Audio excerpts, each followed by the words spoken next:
Hello and welcome. This is Andrew Shatté, and I am here with, Hi, everyone. I'm Jennifer Limon. and we are just waiting for attendees to file in, but Jen and I want to welcome you all. Fabulous to see these numbers coming in. And I tell you, Jen, maybe we can ask people to drop in the chat where they are dialing in from, just while we wait to get some stragglers in. Yeah, that'd be great.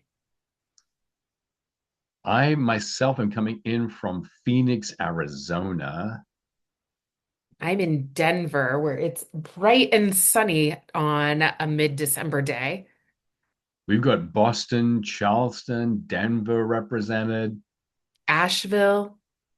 That's a great town. How are you guys doing in Asheville? I know you took a really big hit a little over a year ago, and thoughts out to you.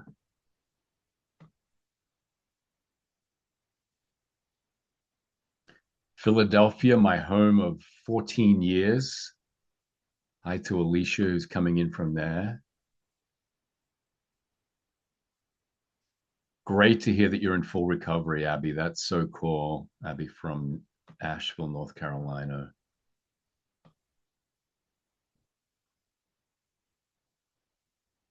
We seem to have probably reached our limit. Yeah.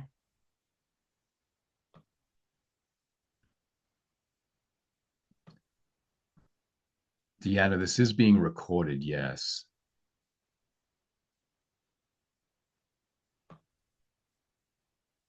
Calgary. Awesome. Thanks for joining, Sandra. I'm guessing that's cold up there right now. Yeah. A little colder than Phoenix, Arizona, I'm sure. Correct.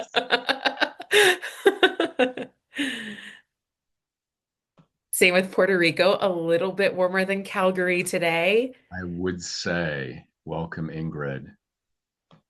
And this is great that you're using the chat because we want you to use the chat. We want this to be interactive. So Yeah. please put in any thoughts or questions you have as we go through our time together. We're taking a look at resilience that pays, helping employees return stronger from leave. And it's so great. We get to present this together, Jen and I. Jen Yeah. brings her own expertise to the table, and I'll let her talk about that. I have a different take on this, but together, hopefully, there'll be some tips that you can take away to help in this super important topic. Jen? Yeah, as Andrew said, I've spent the better part of my career in the leave of absence space, specifically the last 10 years with AbsenceSoft, helping employers um, scale their leave of absence process through using software to maintain compliance, but also to put employees at the forefront of that process that comes up at a really stressful time. I joined MeQ this fall in a solution strategy role and really excited to be here at MeQ, but also really excited to be here today with Andrew, who's just a wealth of knowledge on the resilience front. Really appreciate that, Jen, and great to be co-presenting with you. My origin story goes back a long way when dinosaurs ruled the earth, but in short, I graduated from college in Australia with a degree in philosophy, which rendered me completely useless. And I ended up getting a job in the only organization that would have me, the Australian federal government, in the Department of Social Security. And it was my job to interview people who'd just been fired or downsized from their jobs. So for the first time in my life, I'm dealing with people who've gone through an enormous adversity. And I began to notice they divided into two. Some got up, dusted themselves off, went out to try to find a job, and others languished and became helpless and hopeless. And that started my fascination with the concept of resilience. And you can see how much that pertains to the concept of leave, which is Jen's particular area of expertise today. So these two things interleave, and we really want to talk about the importance of resilience when it comes to reducing the cost of leave. Because not only is that the smart thing to do financially, it's the right thing to do, right? Yeah. And so Yeah. today we're going to take a look at a bunch of stuff. We're going to take a look at why we should be concerned with the cost of leave. We're going to talk about what resilience is and the positive impact it has, and what it means to build a resilient workforce. How do you go about upskilling them, and how does it work? And we want to spotlight a few critical things. We want to take a look at psychological safety, which is an important part of the leave equation. We want to talk about meaning, mission, and purpose, which is important at an organizational level. And we want to talk about exactly how we go about that upskilling. And we want to leave plenty of time for Q&A. But as I said, we want this to be super interactive. So Yeah. please drop any questions in the chat, any thoughts or comments that you might have. Jen, anything to add before we move on? No, I think you covered it, Andrew. I'll just reiterate, drop those questions, comments in the chat. We're both monitoring. So we'll pull those into our discussion. We just want to make this really valuable for all of you. And again, appreciate you spending this hour with us on your Wednesday. Perfect. Awesome. So let's start off talking a little bit about why the cost of leave is really something at the forefront for organizations. Um, Kind of a little bit of a history lesson. Leave was kind of one of those, oh, we have to handle this. There's the idea of leave abuse, etc., up until when the pandemic hit. Shock of shocks, a lot of employees needed leave to either care for, family members who were dealing with the effects of COVID, employees, taking leave for COVID themselves. The legislation around leave became a lot more complex during the COVID time period and has continued to grow. So this is just a little bit of why it's at the forefront today, but also the stigma behind leave has faded into the background, and rightfully so. Leave is available for employees, obviously, who are welcoming a child, which is a stressful an event in and of itself, but also dealing with less positive life circumstances, their own health condition, caring for a family member going through a difficult time, but also available when someone needs to care for their mental health. So it's not just a physical thing, right? And mental health leave has increased, as you see on this slide, exponentially since 2020. Couple of factors there, the pandemic, of course, the stress of life, I think all of us can agree has increased in recent years, but also destigmatizing mental health along with the destigmatization of leave. Employees are feeling more comfortable taking leave. I think that goes into the psychosocial safety piece that we'll touch on here in a little bit. 30% of that increase has happened in the last couple of years.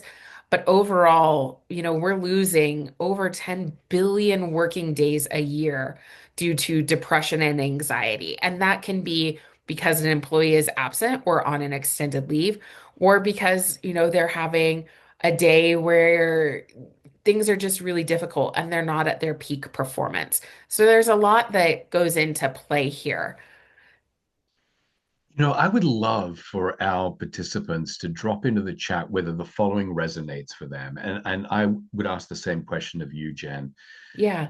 In my career, I've always found that the goals of the CHRO were very different from the goals of the CFO, that HR was seen as something of a cost center, and it didn't stick well with the Yeah. CFO. And so a lot of initiatives to help around mental health and wellness were seen as necessary, but not seen as tip of the spear. But when Yeah. the pandemic happened, I felt like for the first time in my career, I saw that the goals of the CHRO and the CFO were completely aligned. And there was a lot of time and energy and money invested into health and wellness.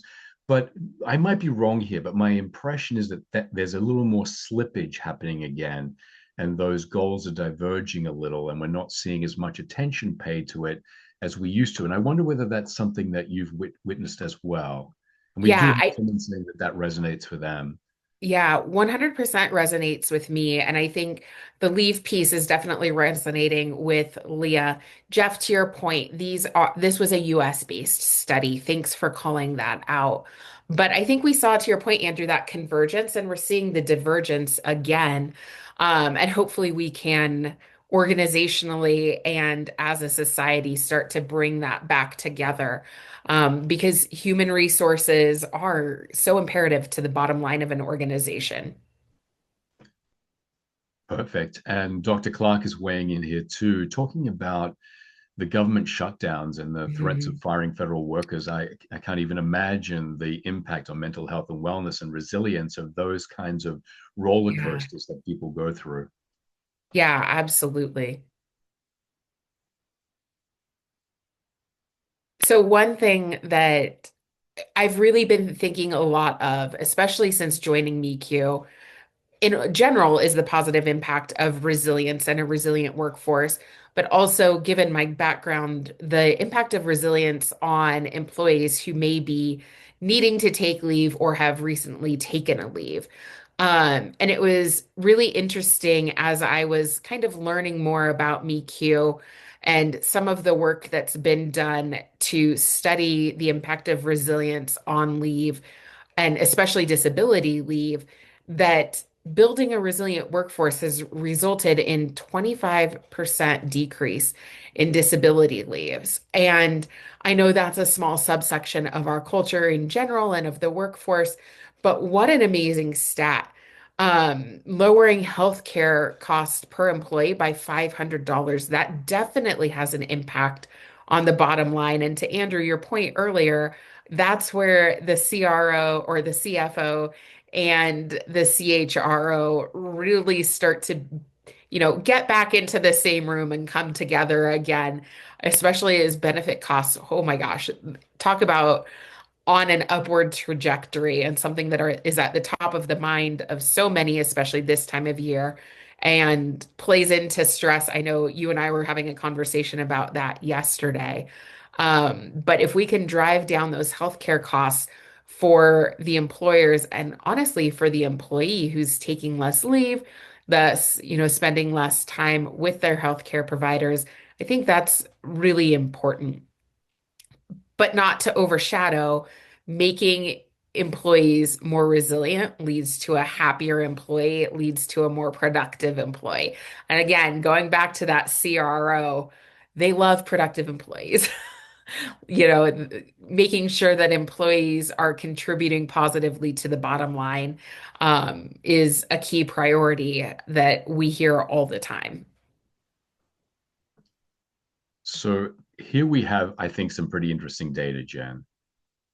Yeah, this again, the presenteeism, absenteeism, and intent to quit. When you look at that on a resilience scale, and let's just take a minute to talk about presenteeism, really thinking through the employees who are physically on the job and at work, but mentally disengaged, right? And not quote unquote in it to win it and not as involved in their team dynamics, not as involved in organizational priorities, perhaps, but really just kind of there. And showing that, resilient employees above our median are showing less presenteeism, less and absenteeism, sorry. And furthermore, they're less likely to quit. I think this is an important spot to point out the cost of retention versus recruitment. It's always less expensive from a financial perspective, but also less expensive from a, on the job stress as a manager trying to fill roles where someone has left the organization sometimes unexpectedly, who may be one of those present employees physically, but not present from a mental capacity, really kind of disengaged. All of this plays into the bottom line of an organization, yes, but also team dynamics, which leads to team performance and team output. So we really see a correlation between resilience and employees that are more likely to be engaged, that are not absent from the workplace as much, and who are really committed to the organization. When you're talking about here, reducing absenteeism by 40% because of the ingredient of resilience, or halving the intention to quit your job because of the influence of resilience, or reducing to a third that Yeah. level of presenteeism because of resilience. thought it might be nice to ask people to go into the chat because we talked about resilience. What does resilience mean to you? If you were to define what resilience is, I'd love for you to drop it into the chat. What does it mean for you? What is it? What is it? How would you define it? What does it look like in your organizations? And what does perhaps the lack of it look like in Mm, your organizations as well? And I imagine that we've got a really great audience here today, yeah. Jim. If you You would have their just wheels turning for sure with that question. absolutely, and it's resilience is a word that we hear about a lot, but we don't think about it perhaps as much as we could. It just sort of sits out there as something that we know is important, but what is it exactly? And just hoping that someone might just drop in their thoughts about that. What does resilience mean to you? What is resilience? While we're waiting for a response, I can tell you that when we ask this question, most people say things like, oh, here we've got some answers coming in. The ability Ability to to bounce bounce back, back. Yeah. navigating challenges with Yeah. resources. That's a great response, both. Anyone else want to weigh in? We all kind of know that this concept of resilience is important. Ooh, being a goldfish. I love that. Yeah, that is cool. We know that resilience is important, but for most of us, we think of it as kind of a squishy concept, very difficult to get our arms around. Like, how do we upskill that? How do we train to it? But I can let you know that we confronted a lot of those issues way back in the 1990s when dinosaurs ruled the earth. And we were confronted with this as well. We knew that resilience was important as psychologists, but we didn't really know what it was. So we embarked on a journey to discover and distill out the very ingredients that make up resilience. And when you do that, we found that it was a 7-factor model that is all through the MECU program. It's the ability to stay calm under pressure, to control those impulses to behave in ways that may be counterproductive down the track, like sending that email and then going, oops. It's the ability to do good problem solving by looking at all of the causes of your problem, working out what you can do something about, and coming to peace and serenity with those parts of the puzzle that are outside of your control. It's that sense of self-efficacy, that sense of mastery that you have in the world, that you're going to be able to take care of most things that come your way. It's realistic optimism. We know that optimism is important, but over optimism doesn't work for us either. So it's finding that good bandwidth. It's empathy so that we can group together and buoy each other when times are tough. And then finally, and Jen and I have had a lot of conversations about this, the power of growth mindset, Mhm. which I think will be a differentiator for individuals, teams, and organizations as we go through so much volatility in our world. Having that growth mindset to look for creative solutions, I think is going to be key. And once we start to define resilience in that way, then we've got a competency model. And that's what we need. We need to be able to measure resilience. We need to be able to find vulnerabilities in resilience. And then we need to be able to boost it. And we thought that today we could talk about upskilling and resilience and the importance of resilience, particularly in terms of the issue of leave, at 3 different levels. Firstly, at the level of individuals. So we want people to be strong in those 7 factors that I just delineated. And then we want to make sure that we're building resilient teams because that's the way that most people function in their organizations. And typically, teams are as weak as the weakest link. So we want to be able to boost the individual, boost the team, and that's a very different set of resilient skills. And then finally, we want to be able to look organizationally wide. I know there's a lot of people, probably a lot of people that are tuning in today, Jen, who are saying to themselves, hey, look, why is the onus on me to be more resilient? Why isn't my organization taking better care of me? That's why people are taking leave because they don't feel cared for. And if the onus is pushed on the individual alone to be more resilient when times are tough, they're going to buckle under that. So we want to make sure that we're hitting resilience at all 3 levels. And Jen and I are going to take turns here talking about some of the powerful pieces that are involved in boosting resilience at each of these levels so that we get that wanted impact on leave. Jen, did you want to add something in there?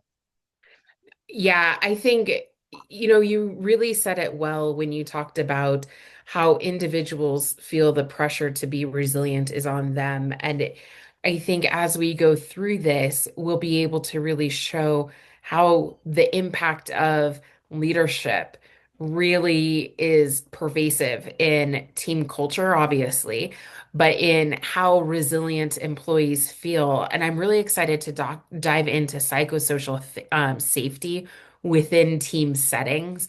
I think that's something that's been really powerful for me to think of as we've been having these conversations. I think something that the group we have with us today is really going to resonate with. Spectacular. I'm going to take over and talk a little bit about the individual resilience facets. And I think it's really good to think about what gets in the way of individual wellness. And one of the things that we've become very aware of is just what a huge industry this is globally. So Harvard Business Review, just a few short months ago, I guess it's over a year now, said the companies spend $94.6 billion globally. Now, this industry is on a massive growth trajectory. So they are anticipating that there could be anywhere between 40 to 50% growth in this industry in the next decade.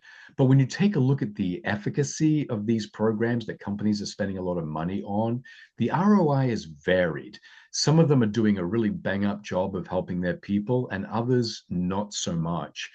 And it's intriguing, right, to ask the question, where is the slippage? Where there is slippage, why is there that slippage? And Jen, I know you've thought a lot about this. Mhm. Why do you think that in some of these situations, a lot of money is being spent for little return? Yeah, I think we see some of these wellness programs, are a little bit of a band-aid, right? Are they addressing the root cause of burnout, or are they, sending employees information about strictly how to recover from? If I know how to recover from a broken leg, do I know how to prevent a broken leg? I think about my 4-year-old who does not know how to prevent a broken leg, and knock on wood, we haven't had to deal with that yet, but he's going to jump 9 times out of 10.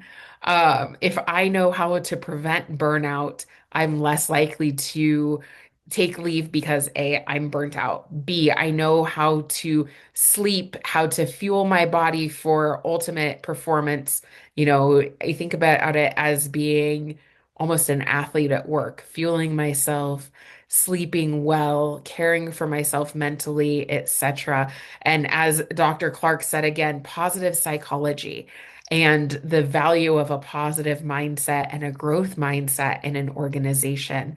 And a lot of the wellness tools that we see in the marketplace and we see organizations implementing are more of, a point solution to address something just in time, and not a solution that can help employees build a better self almost and perform better at work, but also really help in the challenges of life and be more resilient in life. I'm so glad that Dr. Clark mentioned positive psychology. I had the great pleasure of doing my master's and PhD at Penn, and that was the ground zero for the positive psychology movement. We came out of that, developed all of the programs that are in MEQ out of that very concept. And I think there are a couple of things that really apply here. One is, as you were mentioning, Jen, the power of prevention, right? The importance of being able to prevent this before it ever happens. I think that's absolutely essential. And then I think also the idea that human functioning and happiness and health and wellness, they're on a continuum. And if we take away all the bad stuff, all we're doing is getting people to zero.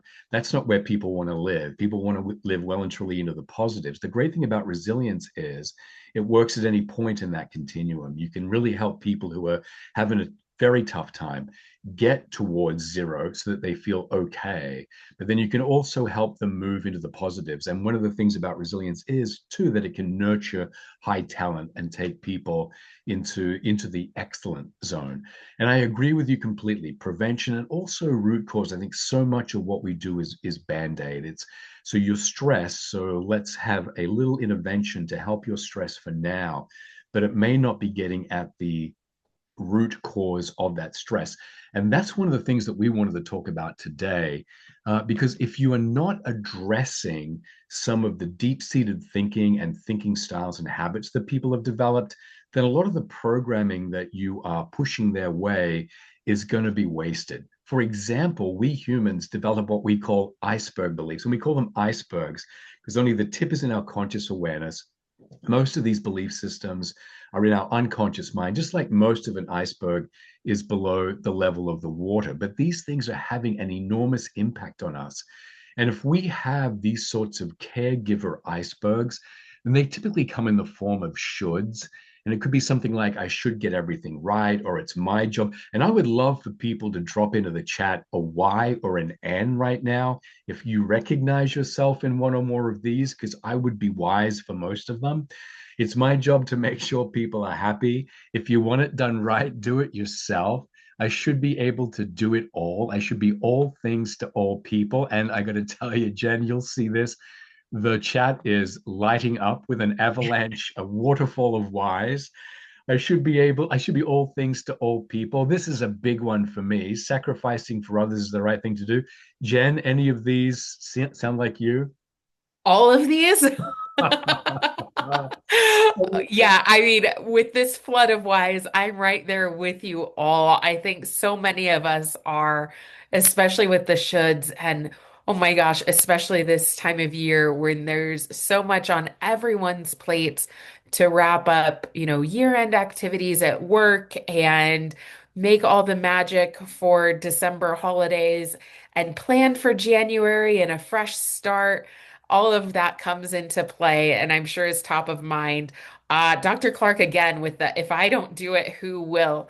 Um, right with you on that one, Dr. Clark, and guilty of trying to take on the world. But, Andrew, as you're going to talk, those aren't necessarily the best beliefs for us to have.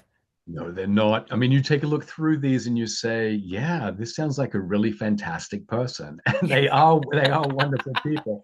But these icebergs tend to unconsciously, subconsciously drive us to give so much of ourselves that we're at risk for burnout. And Yeah. at MeQ, we know that these icebergs come in three basic flavors, that some people have their icebergs stacked up in the achievement space.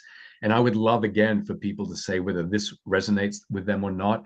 If it's not done perfectly, it's a failure, or failure is a sign of weakness. Or, as Dr. Clark mentioned, something like if you want it done right, do it yourself. If you recognize yourself in one or more of these, then you have icebergs in the achievement space. And then some people have them more in the social space. We see some of them here. It's my job to make sure people are happy, or sacrificing for others is the right thing to do, or I should always be there for the people I love, right? Which is a big one. And then there's a third category that people sit in, and that's in the control space. I should be able to do it all. The more control I get, the better my life will be. And what we see is if you only have icebergs in one, then your pathway is pretty clear, right? But most of us, 97% of us, have icebergs in at least two of those three. And imagine if you have the iceberg, if it's not done perfectly, it's a failure. And you have the iceberg, I should be all things to all people. You're pulled from home to life to work constantly in your head. And so that work home balance, which is so elusive, maybe impossible to achieve, is made worse by these icebergs. And if you have something like self care is a sign of weakness, self care is a luxury, it's not okay to say no. These are the sorts of icebergs that if people have, it doesn't matter what programming you throw at them, it's going to slide off them like Teflon, and they're not going to benefit from that program until you start to tackle those icebergs. Yeah, and I think one that really resonates as we think of icebergs and burnout and leave and all of these things intersecting together is I should be able to do it all. I should be able, back to your work-life balance, I should be able to care for a family member and perform at my job. And I should be able to be present for a doctor's appointment and a meeting. And that's just not reality. Sometimes we do need to take a step back and, take a step back from a workplace for a little bit so that we can better care for a family member and ourselves to prevent some of this burnout. That's so true. I like to say to people, in your wardrobe, is there a cape with an S on it? It's, you're leading your life as if there were. Yeah. And that's the problem. We're not superhuman. We're unable to do it all. One of the tricky things about these icebergs is that we develop them when we're quite young in our middle childhood. So there's sort of a juvenile feel to it. They're all or none, black or white. They're not very intellectually sophisticated or nuanced, and they don't really fit in an adult world. But we're trying to take this old learning and make it fit, and it's really tearing us apart. So one of the things I think that we can do preventively, which is one of the things that you mentioned, Jen, is to help people find these icebergs, create better beliefs, so they're not putting themselves under the same kind of stress that's going to lead to illness, physical, emotional, cognitive, that could lead them to need to take leave. Yeah. For sure. And I think, thinking through your icebergs and thinking through, what you deal with on a day-to-day basis and building that resilience early and, proactively obviously is going to help when there's times of hardship or when, you encounter a stressful life event, help you, rise above and think through, this is stressful, but also I can get through this stress. Yeah, and I've met people who are going through wellness programs who just are very motivated, but they don't seem to Mhm. be benefiting from it. And when you scratch the surface, there's often icebergs there that explain it. For example, things like, we just don't do healthy in my family. So if that's the Yeah, unconscious belief they have, it really doesn't matter what you throw their way. As good as that program is, they're not going to benefit. So right. one of the ways that we can really reduce the risk of someone needing to take leave, or certainly narrow down the amount of time they need to take, or as you have pointed out to me, Jen, and this was a great learning experience for me, it's not just whether or not they take leave and how long their leave is. It's what are they like when they come back? Mhm. Are they coming back the same way that they were when they left, or are they coming back stronger? And I know you're going to have a lot of really great things to say about that as we go along. So yeah, these icebergs really matter. And if we can help people get around them, then we're really improving that individual resilience that is so super important. But at the same time, it's important to impact the team. But before we move to that, one of the things that I find very gratifying is that when we help people navigate their way around their icebergs, recognize them, uncover them, realize that there's a pressure point there, find the should belief, work out a better belief, a way to get around it, without even trying to directly impact these things, which so clearly are underlying leave, we have a positive impact on them. So nutrition goes up, exercise goes up, quality of sleep goes up, perception of work life balance goes up, pain management goes up. And why that's important is because when we go through a lot of stress, we have fight or flight. It's cortisol going through the system. There's inflammation of the body, and that presents as pain. So, if we're able to reduce pain, it means that we're reducing a lot of this stuff that underlies the need to take leave. So this is something that we are pretty proud of, but we're not going to get there unless we get around those fairly foundational beliefs. Jen, over to you. Yeah. While the individual is critical, the individual is also critical to the team. The team is critical to the organization. We have a little bit of a pyramid here, but there's a number of factors that we want to look at in our time together today. Psychosocial safety, what gets in the way of wellness within and as a team, so within the individual, but as well as throughout the team and how that kind of percolates through the team and then through the organization.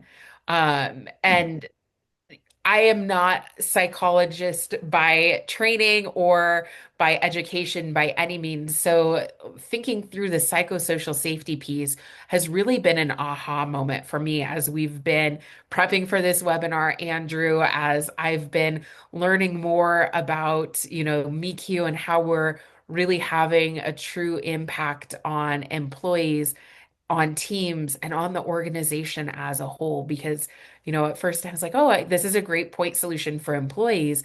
But as I really dug in and saw the impact that it has on upskilling managers, it's been incredibly impressive. So let's dive into psychosocial safety a little bit, and how to build a really psychologically safe team environment and what that can look like. Respecting different viewpoints, feeling safe to share ideas, knowing that some people may disagree, but that disagreement's going to be in the vein of what's best for the team and really great discussion. And it's not going to be your ideas are trash situation. And that really allowing team members to share is going to make them feel like they're a critical component to that team and that their ideas, their thought process is not dismissed. Coming up with creative solutions as a team, as I think through team building, which is top of mind for me right now as we're preparing for a sales kickoff in January. How do we get teams to interact together and come up with solutions and really work together to solve problems? How do we build that safety to ask for support when you need it, when you're feeling overwhelmed, or to go back to that kind of perfectionist iceberg when you don't feel as though you can do something perfect and you're kind of paralyzed to even start it. Asking for help or asking to bounce ideas off of a fellow team member is so important. We mentioned, or I mentioned, participating, sharing opinions, taking risk. Taking risk is scary, right? I am very much a risk adverse person. I'm sure there's others on this call that are as well. But within a team dynamic, taking risk means trying something new oftentimes. And we are all better when we have a growth mindset and are welcoming new opinions, new ways of doing something, and really examining the work that we're doing for, where we can implement a new strategy or where we can improve, outcomes based on updating this particular cog in the wheel. And finally, mistakes are not a big deal. We learn, we move on, we do better next time, and we're all better for it. Jen, my wife and I and our kids, from the time they were very little, Friday nights were music night and mistake night. Now, I know that sounds Mm. weird, but my wife and I are both perfectionistic, and the last thing we wanted to do was to hand that down to our kids who are now 20 and 14. But when they were very little, we would have time when we'd all share music together.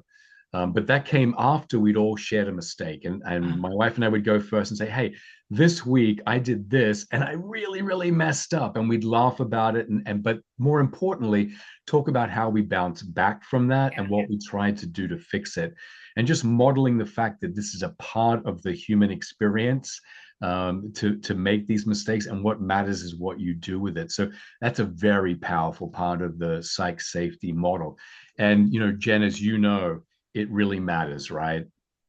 Yes, and the slide says critical, and I don't think that there's a better word for that. But because if we can't feel safe or we don't feel safe to make those mistakes, how are we going to learn? And going back to growth mindset, all of these are a pyramid that build on each other. If we don't feel safe to take a risk or make a mistake or bring up a new idea, how are we as a team going to improve? And how are we going to improve organizationally? Um, so while psychosocial safety is important for the team and critical for performance, there's some deeper links here as we look organizationally.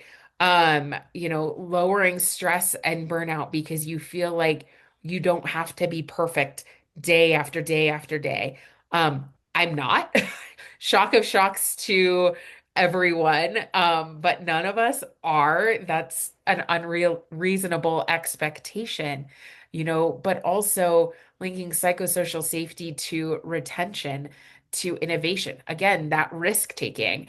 You have to take a risk to come up with something new, to innovate, to continue motivating others. And all of this, if we're talking back to the CFO, avoiding business failures, I think is probably top of mind to them.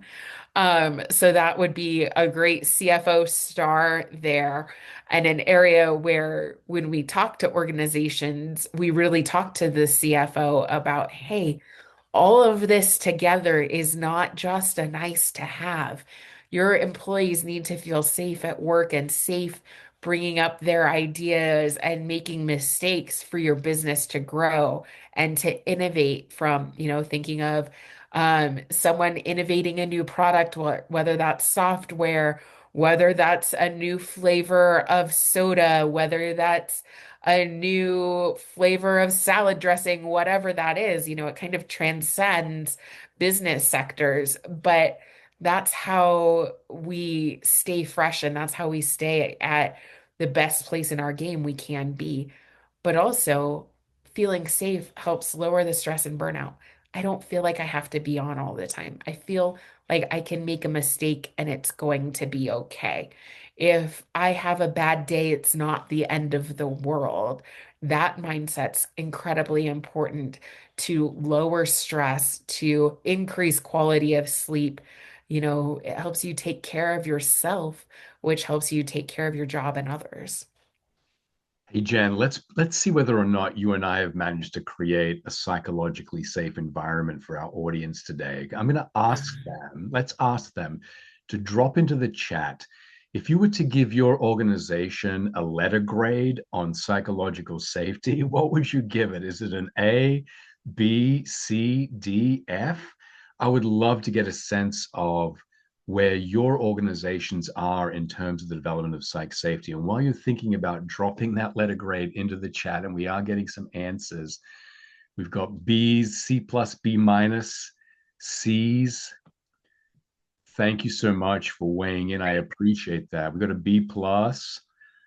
The reason that Jen and I think this is important is because as we take a look at the organization of tomorrow, dealing with the VUCA that's in the world, volatility, uncertainty, complexity, and ambiguity, I think Jen and I are of the like mind that it's growth mindset that's going to be the differentiator. There is no growth mindset without psychological safety. That ability to be agile in a constantly volatile marketplace is going to be a crucial ingredient.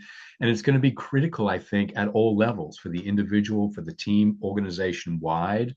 And as I can see, as people are dropping in their answers, and it's very, very kind that you are, um, there, for most of us, there's some improvement to be made here. And I think there is a very, very structured way that we can do that. We have to unpack the ingredients of what it means to be psychologically safe. And at MeQ, we've developed programs that help organizations build that psychological safety from the ground up, from the top down, from the middle out, because there are very, very concrete things that we can do to help with that. We did a study some time ago, Jen. Love you to talk to what we found. Yeah. I think when we looked across organizations at a few specific metrics, job satisfaction, employees who are value driven, people who are committed to the organization and feel meaning, mission, and purpose in their role within it and in their job function, when you cross-section that with organizations who really do have that commitment to ensuring employees feel psychologically safe, to treating everyone fairly and equitably versus those who, may not be quite there yet, it's incredible to see the difference across, and this was done, to my understanding, Andrew, across sectors as well. So it's not industry specific. And while these employees were US based, I think the assumption can be made that this transcends geography as well. And having employees who are 70%, feeling 74% committed to their organization and satisfied within their job, there's less likely to be instances of leave when they're stressed. Employees can get through that leave. They're committed to staying within their organization. They feel valued and as if they're bringing a sense of purpose and aligning to something bigger, which we'll get into a diagram of what that looks like here, I think in a couple slides, and how this all builds together. But organizations and leaders who treat people fairly, and show that commitment have markedly better outcomes. They absolutely do, and the goodness continues, Jen. And the goodness continues. Mentoring and integrity of leadership were two areas that I found incredibly interesting with this study and the value that they bring not only to growing the employees, but to the employees' view on their organization, especially that mentorship part. But then comparing that with leaders who act with integrity and who are viewed as having a high degree of integrity, that leave rate or that attrition rate is going to drop off. And that satisfaction, that psychological safety, those factors are going to just dramatically increase within the employee population. One of the things you mentioned to me, Jen, as we were prepping for this was, what does the person come back to? And Yeah. I've said this a couple of times now because that was a revelation for me. And if they feel like they're coming back to a manager that doesn't care, to leaders that don't have integrity, then obviously that leave is going to be extended and may end up in resignation, right? Yeah. But if they Often, think, go oh, ahead. so sorry. No, no, no, This is an good, area where I get a little bit excited, but good. oftentimes leave is a kind of a crux for employees in their employment journey, and a crossroads where they're deciding, okay, am I going back to that? Or is there something a little bit better for me and for my work-life balance, for my family situation out there? So they're, while on leave, they may be examining how valued do I feel at work? Do I have leaders who care about me? Do I have leaders who are going to bat for me? Am I psychologically safe? Am I cared for? Is my contribution important?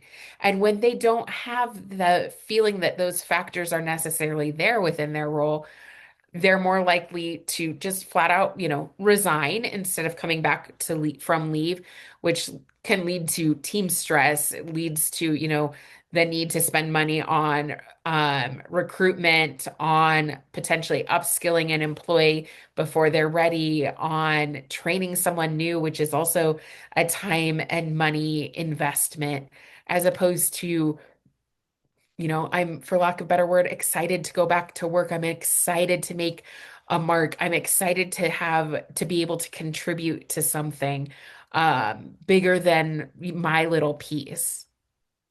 Fantastic. And this is the last piece in the puzzle that we have. Yeah. And I think optimism is something we haven't really touched on directly, as we've been in conversation today, Andrew. But organizations who are more committed to this in general have more optimistic workforces, more optimistic employees who have an optimistic, to use that word again, view of their organization and are going to come back from leave stronger, more resilient, and more ready to do the work. And not surprisingly, optimism is one of the seven original factors that we discovered and published about so long ago. And it interleaves with so much of this work. But again, I think it's such an integral part of growth mindset. People are not going to be in the business of trying to be agile, of trying to find creative solutions if they don't feel like it's going to pan out in the long run. So, this optimism is going to be, I think, a critical differentiator moving forward. And to round out our three levels, I'd like to talk about the organization level. There's a lot organizations can do to boost resilience in their people and create a resilient environment. But one of those, we'll talk about this really quickly so we can get to some other factors, but is to be able to cultivate a sense of meaning, mission, and purpose. And this is super important because back in 2006, we started to really care about this concept. We started to realize that those people who were at work because they had a sense of meaning, mission, and purpose were inherently more resilient, and that was showing itself in a whole bunch of things that we really care about, which we'll get to in just a little bit.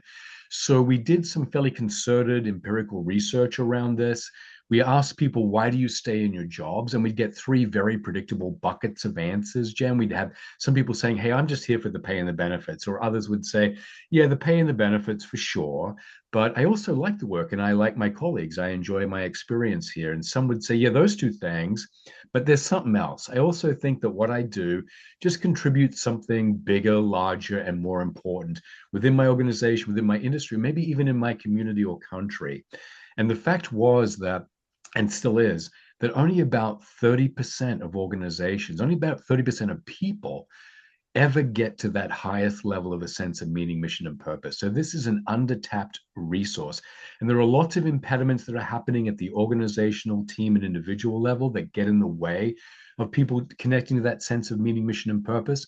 We can help people get around those impediments so they are connecting to that. And the impact is very clear. And Jen, you'll have a great perspective on how this matters in terms of leave. But we're talking about those people who are higher on meaning and purpose are doing significantly better on presenteeism, absenteeism, the likelihood that they would quit their jobs, risk for clinical depression as measured by state-of-the-art inventories. They're higher on positivity. They're significantly lower on stress. And the goodness keeps going. They're better at problem solving. They're more focused. Their sleep is better. And we found, by the way, that those people who are below the median on quality of sleep have only a 1 in 15 chance of being above the median on resilience. So this one matters. Their physical health is better, their sense of work-life balance is better, and the granddad of all of these foundational wellness things, they're higher on resilience. So this stuff really does matter and obviously is going to translate into the whole leave scenario. 100%.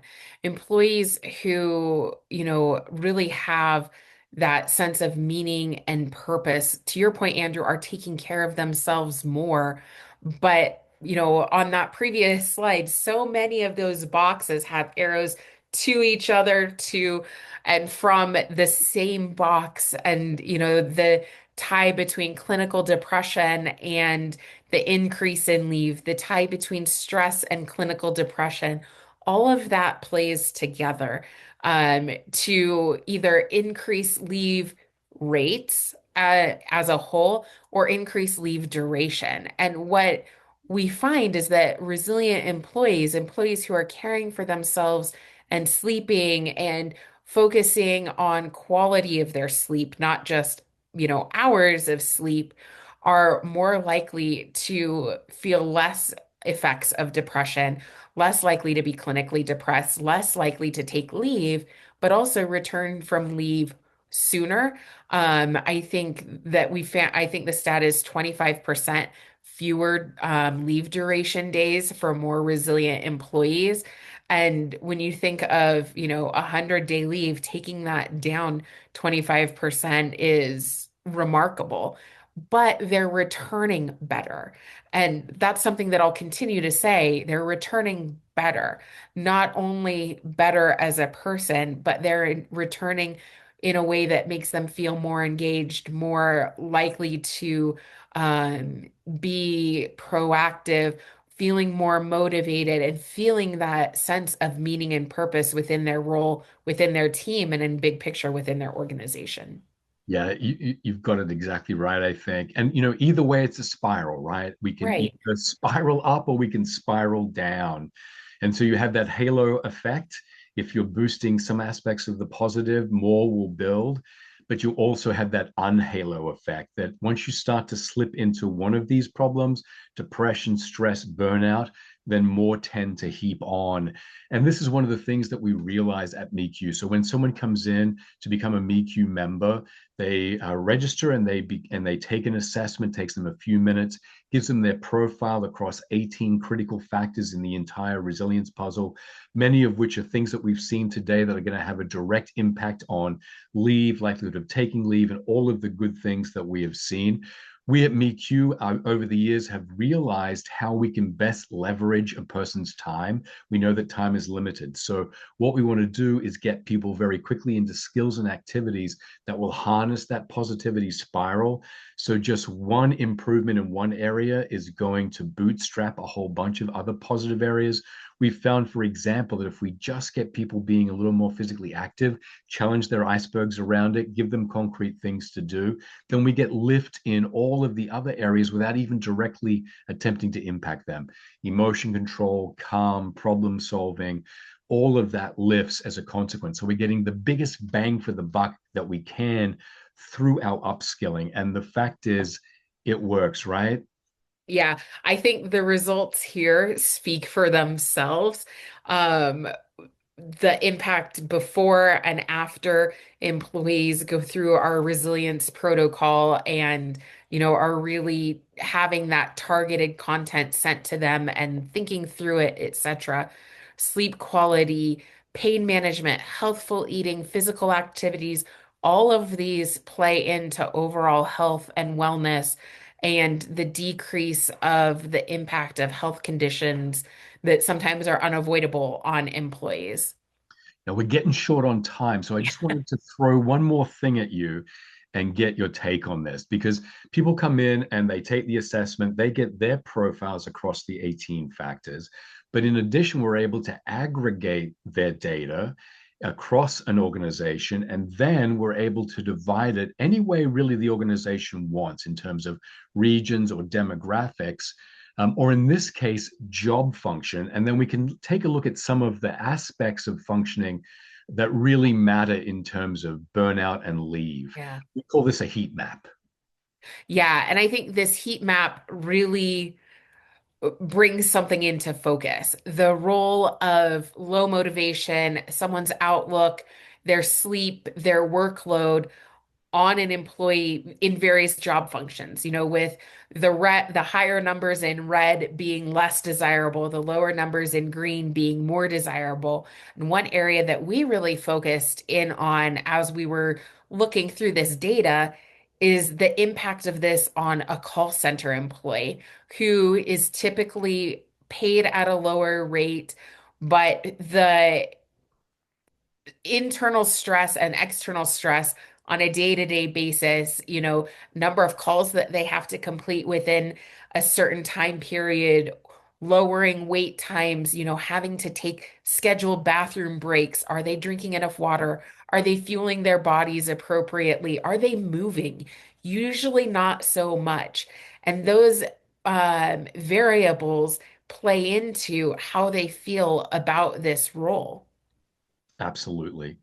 And once we start to really pinpoint these areas of vulnerability, we can start to target those at a team and organizational level through the power of the programming at MeQ, and we get some pretty cool results. Yeah, and not only business results, but people results and lowering organizational risk. And all of this together becomes incredibly powerful. Going back to your comment earlier on work-life balance, Andrew, to go to kind of the bottom right-hand corner, 55% improvement in work-life balance. That matters to an employee. That matters to their view of an organization, and that matters when they are taking leave and thinking about coming back. Are they feeling as though they can come back to an organization and still have some work-life balance to care for their family members, to care for themselves? And isn't it wonderful when the paths of the right thing to do and the financially smart Yeah. thing to do come together? Yeah, I mean, that's best case scenario. And I know we only have a couple of minutes left, but we would love to answer questions from those of you that are on with us today. Again, we really appreciate you taking this hour to talk with Andrew and I, and really appreciate all the interaction that we've had with you. Um, so drop those questions in the chat, but also please scan the QR code on your screen. We have a great case study about reducing disability leave that will be sent out to you as a leave behind for Andrew and I, the conversation that Andrew and I have had today.